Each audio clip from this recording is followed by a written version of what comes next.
Hello friends, Assalamu alaikum, Namaste, Vanakkam, Sat Shri Akal, Kamanachi, Kemcho, Majama. I hope all of you are doing well. Imagine what if you and I, are going to pay the next electricity bill for the data centers that are really developing up in India. Is it really shocking for all of us to know what's going to happen? I think in this video, I'm going to break down few important trends how the data centers are going to evolve in the next few years in India. Now, we all of us must understand what is a data center. I think everybody, whoever are working in the tech industry, and whoever are having big servers and more of a GPUs are nothing like your graphical processing units, which you compute every day. What I mean to say is your AI tool like ChatGPT, Claude, Copilot, we all work. So there's a different trends. What's happening? What is the billion-dollar investments in India going forward? So it's not a surprise if I'm sharing an article recently. The few residents in US, they have been paying energy bills on behalf of big giants, big tech companies. So I think there were people living in Wisconsin, in Milwaukee, and then there were regulations, there were government investigation. People were pushing back. Why is the consumer paying this bill, or why is it being distributed? So it's really shocking, and this is not that it will not be a surprise in the next few years if we Indian residents will be paying, or if we will be surprised to see a data center next to our house or next to a city and town. So we really need to understand what's going to happen. So right now, data centers is why, because to AI, as I mentioned in my earlier videos, AI is trending a lot, and they are the factories of the future. So right now, any one data center can consume power equal to 100,000 households. Basically, 1 terawatt hour is equal to 1 billion kilowatt hour. Now, terawatt hour, as we said, TWH, it is used to measure massive electricity, energy of big capacity, global capacity centers, as we call GCC. So we all know how the energy is being consumed, and you need to have big servers, big data racks. That's how you are able to the UPS, the uninterrupted power supply. So why? Because you need power, you need energy, and also you need cooling systems. And how do you achieve those cooling systems? You need water as a coolant. I'll come down slowly, but yes, this is really a different scenario what we are saying. Per year, average household, it consumes the power consumes around 1200 kilowatt per year. So usually 1 terawatt will consume around 8.5 or 10 lakhs 10 lakh homes. That is at least 800 to 1 million homes per year. Just divide $1 billion kilowatt hour divided by your 1200 kilowatt hour, you will get an estimate math of 8 to 10 lakhs homes. Just do that. It's very simple. So there is also a research that AI data centers, they consume 945 terawatt hours in the next 2030. How that's achieved? Yes, basically every year you have 450 kilowatt hour. That's the power or that's the energy consumption per year. And then yes, there is a growth of 2 times. It comes around 900 to 945 kilowatt hours. That's how 945 terawatts hour in 2030. That's how we're trying to achieve. So this is really a very remarkable moment which we will be seeing in the next few years. So we should understand that AI is just not software anymore. It's more of an infrastructure. It is a heavy infrastructure. Now, coming to the infrastructure, yes, because of infrastructure, there are we have seen, as I also mentioned, and we have seen the last few news, how tech companies are laying off employees. We have seen now in 2026, 80k employees are being laid off. Companies like, if you see, Meta, they have almost reduced, in the last few weeks, they have cut 8,000 jobs. Why? To invest in AI infrastructure. What does it mean? They want to increase the capex. Why? They have to, as I mentioned, they have to bring in data centers. They have to scale up more equipment. So that's why they have they have given increased the capex from 115 to 125 million dollars to 145 billion dollars. So we have to understand where the tech companies are going ahead. You will also see in the last 2025 how the big companies have laid off, big companies from Amazon, Meta, Accenture, Alphabet, etc. You could see the charts, how the layoffs have been happening around, and it's we have to understand, mostly 10% of the workforce is being cut. So right now, what we are seeing, people are right now cutting down software kind of work and are really building more architecture jobs, very high skilled jobs, to buy more GPUs and your data centers. So that's what is happening. Coming next, you have how much $1 billion are investing. You have $60 billion coming into India for data centers. It's I don't know whether it is a hype, but yes, India is one of the next growing, as I mentioned, the data centers coming in India. Apart from US and other regions, yes, US is the biggest chunk of data centers for many years. So we have seen it. You also have, the data center market. If you see this chart, how the market has evolved from 2020, and it's around $3.4 billion, and then it has increased to $5.5 billion in 2025, and then it's projected to grow around $8.95 billion in 2030, and then another $13 billion, to 2034. This is your India data center market growth. How we are all going to see, and how India is going to be shaped. So right now, AI, it's the electricity consumer of the digital economy. That's how things are changing. India's growth in the last, few months, we have seen, the capacity has really increased. The power, or I would say the energy capacity, what we had to invest in India for building these data centers, we really need to understand. We had around 375 megawatt in 2020, and it went to 1,500 megawatt in 2025. Now the capacity is increasing from 1.5 gigawatts. You would say it's going to increase, almost 6 times, which works around 10.5 gigawatts by 2031. So imagine the energy consumption. Imagine how we have to set up the infrastructure.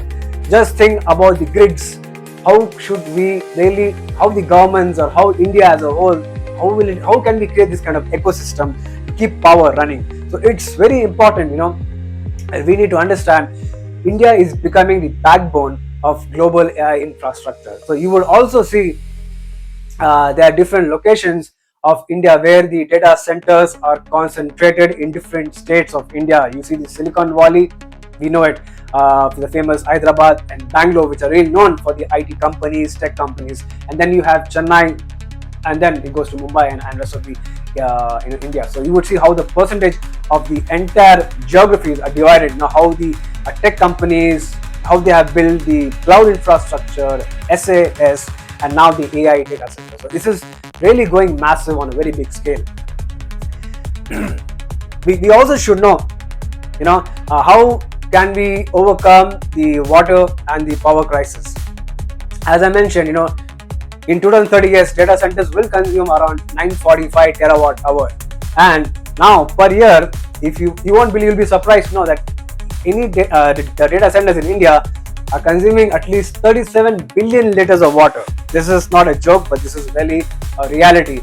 So global AI water usage, it's almost hundreds of billions liters yearly. So this is really a big change, and how India will really India will really have to make will have to implement different ways of water storage, underground water storage, rainwater harvesting, and etc. So this is really a very big moment for all of us. We really need to understand. And then you also have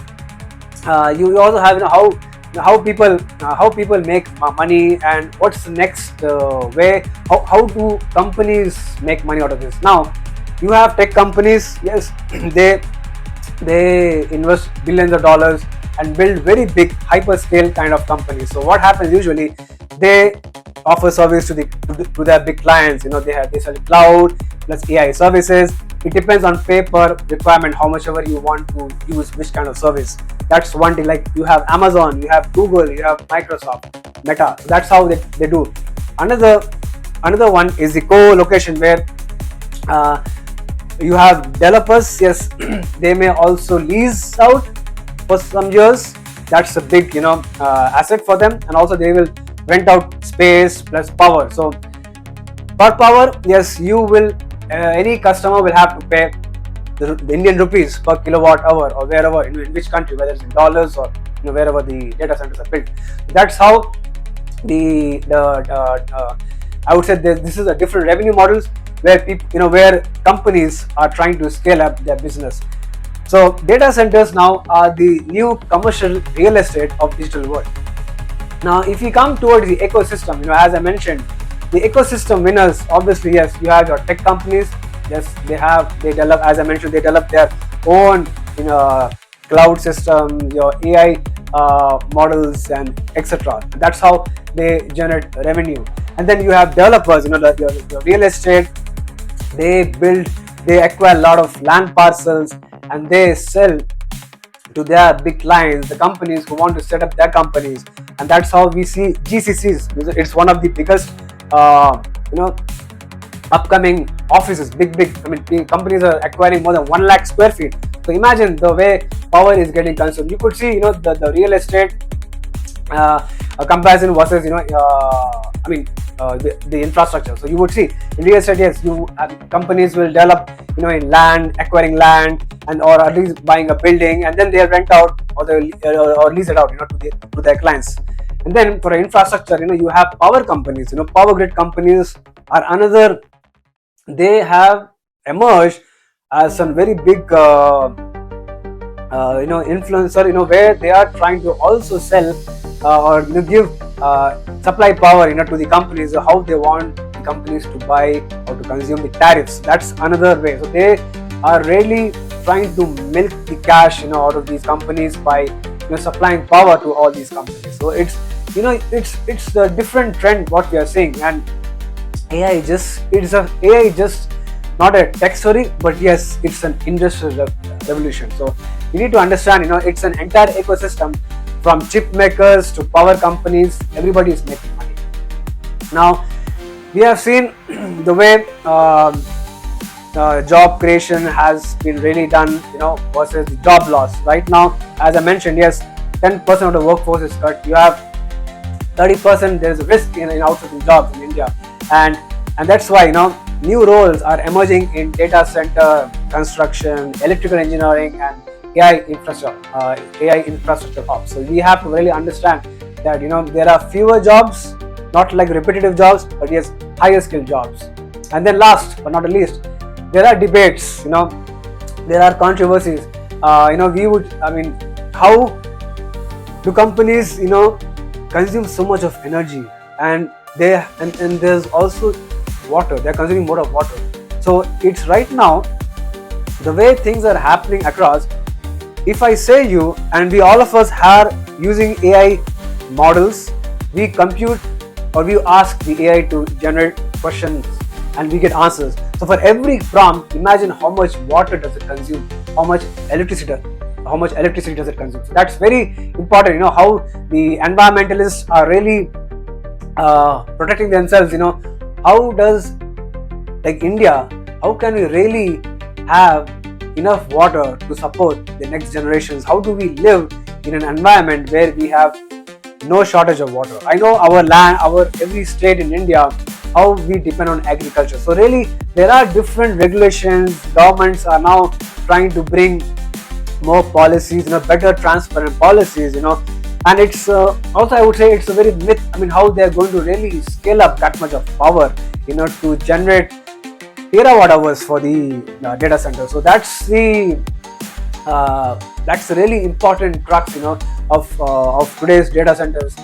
And if you see the comparison, between US and India, the way the capacity we have seen right now and the way it is projected to increase, you would see that India's current capacity, as I mentioned, it's 1.5 to 1.8 gigawatts, and there's and there is a future projection, which is around 10.5 gigawatts in 2030-31. So it's almost 6 times growth, as I mentioned. And if you see US, they are hovering around between 25 to 30 gigawatts, and yes, a projection of 35 to 45 gigawatts is expected, and that is a steady growth. As I mentioned, yes, there are tech companies over there, and they have been really doing this for a couple of years.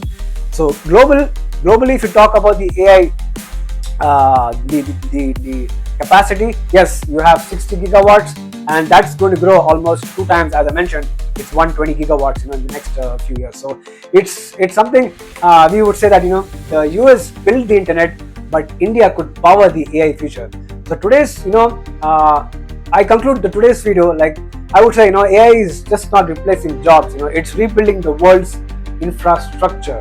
Now the real question is, who controls it and who benefits from it? So today, if you like my video, please like this topic, and if there are any comments, please feel free to add, and I would also request everyone to subscribe to my channel. Till then, take care, stay safe, and have a nice weekend. Thank you.